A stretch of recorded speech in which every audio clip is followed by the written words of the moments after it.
Thank you. The United States is joining 60 other nations at the Geneva conference to signal our unanimous support for political settlement to the decades-long conflict. And Geneva, of course, also provides a venue for an initial discussion about Afghanistan's future after a political settlement is reached.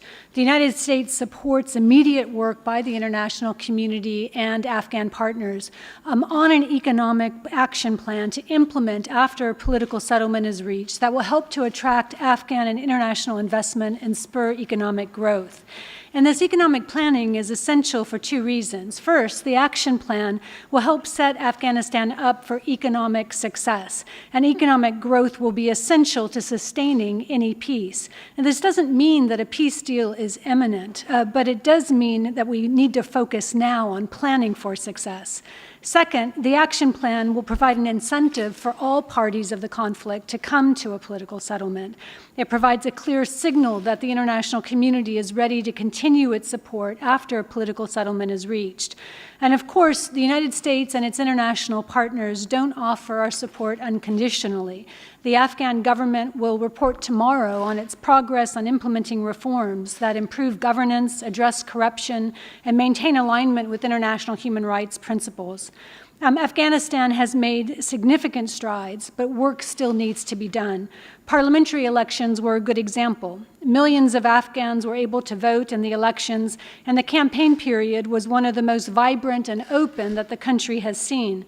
Nonetheless, the election had technical flaws, and we're working closely with the government and international partners to make sure the lessons learned in the parliamentary elections are applied in the upcoming presidential elections.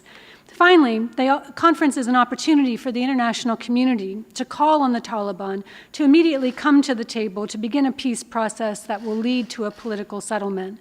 The Eid al-Fitr ceasefire in June demonstrated that Afghans on all sides of the conflict are tired of fighting and yearn for peace. The Taliban talk about peace, but instead of working to reduce violence, we continue to see the relentless attacks that kill average Afghans every single day. Thank you. Pastor Bass. Thank you. Very good to be with you today. The United States very much wants Afghanistan to succeed. It's manifestly in our interest to see Afghanistan stable, peaceful, democratic, enjoying good relations with its neighbors, and no longer serving as a safe haven or a base of operations for international terrorist organizations.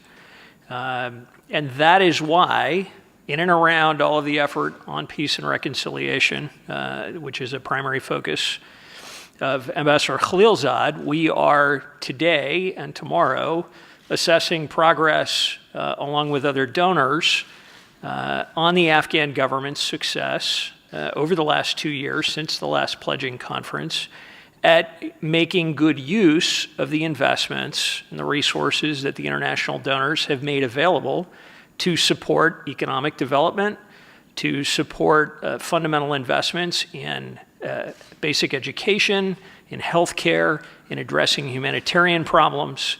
And so we're here this week to take that midterm review, to see how the government and the wider society have done over the last 2 years with those resources, to look at some new challenges that have popped up, notably the ripple effects from a terrible 2-year drought that this year has displaced more Afghans than conflict and created an additional new layer of complexity to the challenges the country faces. And to look ahead at what additional support the government needs to take advantage of the opportunities to make further progress. And I say further progress because over the last 2 years, notwithstanding the enormous challenges and the complexity of the challenges in Afghanistan, the government of national unity has made some important progress. They have increased the transparency of hiring and procurement practices and generated more confidence in government's ability to use public resources to the effect and for the purposes they are intended. We've seen some improvements in the security forces' performance that have enabled them to be more successful in the conflict, in addressing Taliban violence. And I think the progress we have seen, importantly, is in some respects the culmination of the investments the United States and other international partners have made in Afghanistan over the last 17 years. This morning at two events, one related to supporting ongoing education and training opportunities for women, both in the public and private sector, and secondly, in an event focused on supporting economic growth principally through private sector investment and development. We saw a new generation of Afghan leaders, inside government, outside government, who have been educated since 2001, who have taken positions of responsibility in government, who are running their own businesses, who are contributing to that national conversation about what Afghanistan is today and what it needs to be in the future to be that stable, peaceful country that can take its rightful place again in a region connecting Central Asia, South Asia, and surrounding neighbors in a more peaceful framework that enables economic development. So lots to discuss over the next couple of days, and thank you very much for being here today. Great, thank you so much. And we'll go ahead and take some questions. If you could just identify your name and outlet before you ask your question. We'll start over here with Laurent. Laurent Siro, Swiss News Agency. Ambassador Waltz, you mentioned, you made a call for the international community and also for the Taliban to come to the table of negotiations. It seems that your own special envoy, Ambassador Khalilzad, have already met with Taliban, but it hasn't been confirmed yet. So question is, can you now confirm that this meeting took place? And then how, in that framework, how would you value the different current of talking to the Taliban? Is there a need for a single track, or can we see several tracks at the same time? That would mean the US Taliban's track and the broader international community Taliban's track. The appointment of Ambassador Khalilzad to lead U.S. efforts to galvanize or to catalyze the peace process is a significant move by the administration of President Trump. And Ambassador Khalilzad enjoys the full support of the White House, the Secretary, Washington, in seeing whether the Taliban are prepared to walk through the door that the government of Afghanistan has opened for direct negotiations. Ambassador Khalilzad is meeting with all relevant parties to help catalyze a process that must take place between Afghans. This is not a negotiation where the United States can substitute for the government of Afghanistan and other Afghans being able to sit down with the Taliban to directly resolve the issues that have underpinned the conflict over the last 17 years. I would just note, it's not simply the U.S. government that cannot substitute for Afghans talking to each other. No other government can substitute. And so an important part of the conversation here over the next couple of days is how can the various countries that want to support and see an end to this conflict help realize that fundamental requirement of an inter-Afghan dialogue that we and other governments can then support in being successful. Thanks. We'll go over to this side.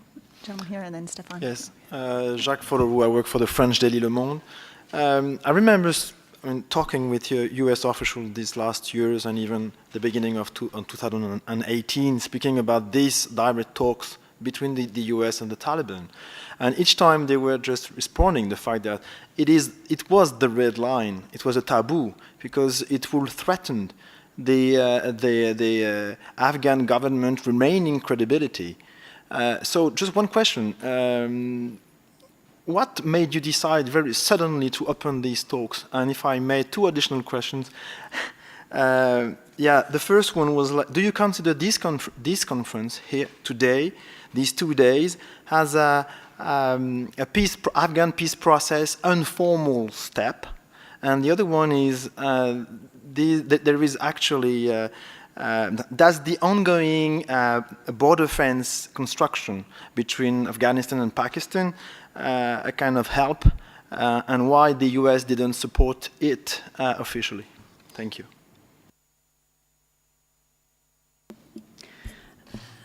Again, I would just underscore that we continue to speak with all relevant parties in order to catalyze a peace process that must take place between Afghans with the support of the international community. And our efforts are in full coordination and support of the government of Afghanistan. And you will see through Ambassador Khalilzad's travel to the region, his consultations in the region and in Afghanistan, that we're reaching out to and being transparent in our efforts to provide the impetus for the parties to come to the negotiating table. I think that the Geneva conference, as Ambassador Bass mentioned, is an important opportunity for us to step back and to recognize that there is a link between economic development and peace, and that peace will also need to be sustained through economic growth and development. And so there is an opportunity during this conference to examine that in detail through the role of the private sector and what various donor countries can do in coordination with the Afghan government to ensure that the reforms that are being taken provide hope and a horizon for the Afghan people. But Geneva is not just about peace and reconciliation. Geneva is about the broad effort that's underway to support Afghanistan's development, its reform. It's an opportunity for the government of Afghanistan to lay on the table the specific steps it has taken to improve the education, the health, the welfare of the Afghan people, the ability of the business community, international business community, and Afghan investors to invest in Afghanistan. So peace is an important component and leitmotif or chapeau to the conversations that are taking place here, but the agenda is broader than that as well. Ambassador, how was it like to talk with the Taliban as a diplomat? I'm sorry, Ambassador Khalilzad, as I mentioned, is having talks with all relevant officials, and I would refer you to him for further updates on the peace process. Thank you. We'll take one more over here from Stefan, and then we'll come back to this side of the room. Okay. Stefan. Stefan Bissar, Le Temps newspaper. There have been talks between Taliban and the US, and the Taliban sets some kind of condition, for example, as far as having an agreement with the Afghan government is that, for example, international troops and US troops have to withdraw. How do you see that from a US perspective? That's my first question. And the second question, since the talks between the Taliban and the US is taking place without the Afghan government, some say that it delegitimate, in a way, the Afghan government. What could you say about that? Thank you. President Trump in August of last year put forward the South Asia strategy, and the South Asia strategy is a conditions-based strategy, and our presence in Afghanistan is very firm, as demonstrated by the Geneva process that's taking place here. And our presence in Afghanistan is to ensure that Afghanistan can never again be used to threaten the United States or its partners and allies, regionally and globally. And so it would be incorrect to talk about timelines in that context. And again, on peace process, I think I've said all that I care to comment on at this stage.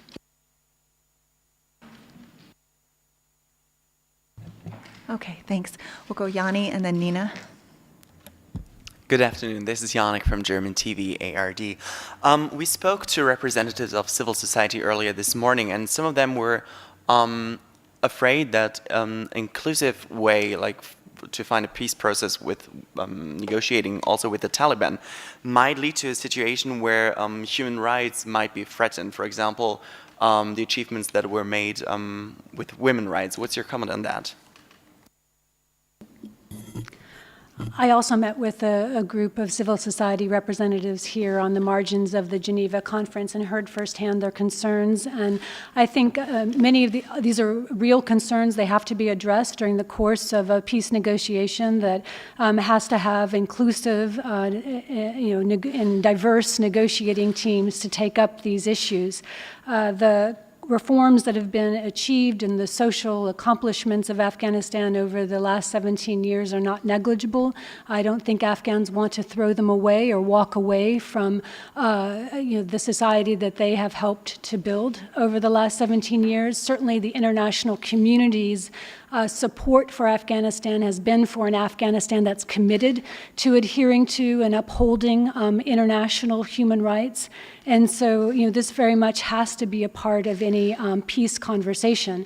I think we were pleased to see President Ghani discuss an advisory council that could be formed that would, again, provide a cross-section and a more diverse, both demographically, gender, geographically, which is exactly the right kind of approach to addressing what are going to be natural concerns should a peace process take root.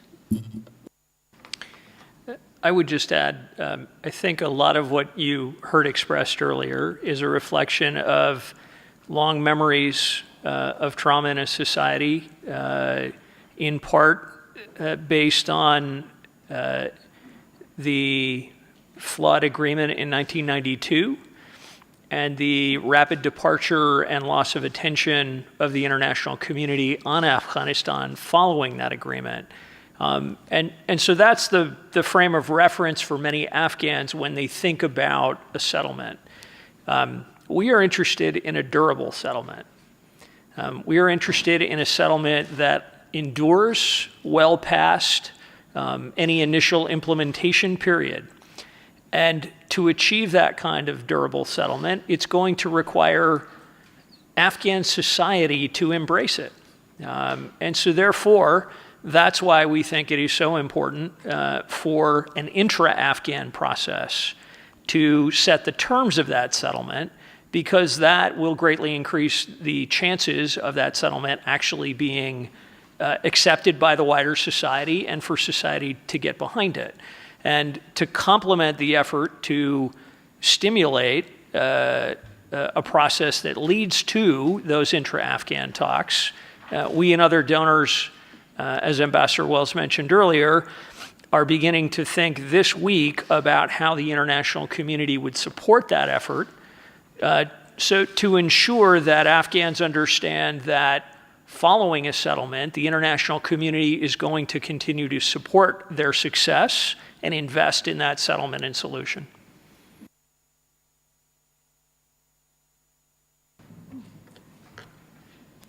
Hi, Nina Larson, AFP. I pretty much had the same question as Yannick, but so I was wondering, would there be some sort of red line in your negotiations or in what you would pressure the government or society to do when it comes to inclusion of women, for instance, in this process? And also on another issue, you're mentioning that tomorrow you're going to be looking at how the Afghanistan has used all the money that's been poured in, especially a lot has come from the U.S. How do you think they've done? Thanks. I think there's a commitment by the government to include women in any peace negotiation. It's certainly something that we believe is essential for women to be at the table and to be a part of the process from the outset, and to have meaningful contributions. And here I think we're pushing on, the international community is pushing on an open door, and I fully expect Afghan women to play a vital role in the negotiation of peace, of any peace. In terms of U.S. assistance, we care deeply about each taxpayer dollar. All of our assistance programs that we implement come with oversight and metrics. It's to ensure that money isn't misused and that assistance monies aren't lost to corruption is a #1 priority. And I'll let Ambassador Bass amplify on how we do that through our own USAID programs. So we U.S. assistance in recent years has taken two forms. One is funding, which is pooled with other donor funding and provided through something called the Afghanistan Reconstruction Trust Fund. The government has strict requirements for transparency and use of those funds. We and other donors work closely to ensure that we see those metrics and we have confidence that that funding is actually delivering the results that we've been seeking, and that it's being used for the intended purposes. We separately provide a degree of funding through an incentive program in terms of direct contributions to the Afghan budget, but only if in any given year the Afghan government makes certain improvements in its performance and use of funding. And I would say the record in doing so in recent years has been mixed. A couple of years they've done quite well. A couple of other years, particularly when they've faced significant security challenges, they haven't done as well in that regard. With respect to our direct project support, the effectiveness of that assistance is in part a function of the security environment.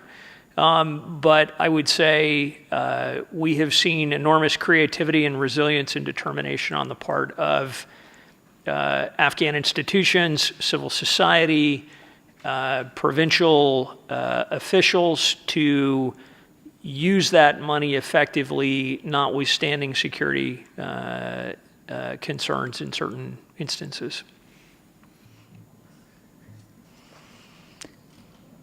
Okay, any last questions? John. Yes, good afternoon. John Zarakostis of France Venkat and the Lancet Medical Journal. My question is to the ambassador. There seems to be a lot of aid money floating around in Central Asia, and in particular by China on the One Belt, One Road.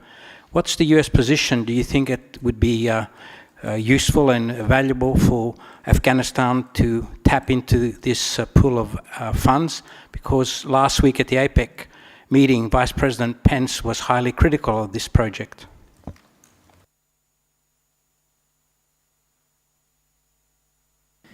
Well, I would say from the local perspective inside Afghanistan, I've seen the Afghan government focused principally on securing donor resources that build Afghan government capacity and that provide employment and economic growth and development inside Afghanistan. And so with respect to any specific projects under the One Belt, One Road initiative, I would imagine that that would be the framework or the lens at which the Afghan government might explore those opportunities.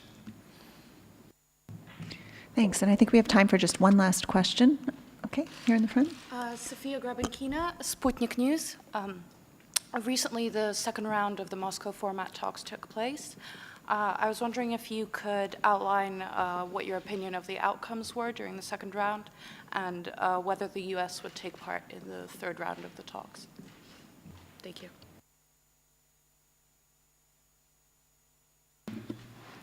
I'm not aware of any particular outcomes to the Moscow format. I would just stress that we support an Afghan-owned and led peace process and formats that that reinforce Afghanistan's lead and the primacy of the Afghanistan government in taking charge of negotiations and leading a negotiating process. As Ambassador Bass emphasized, no country, not the United States, not Russia, can substitute for the Afghan government. And so that is the prism through which we are focusing our efforts in bolstering Kabul and the Government of National Unity, along with other Afghan leaders' ability to negotiate peace.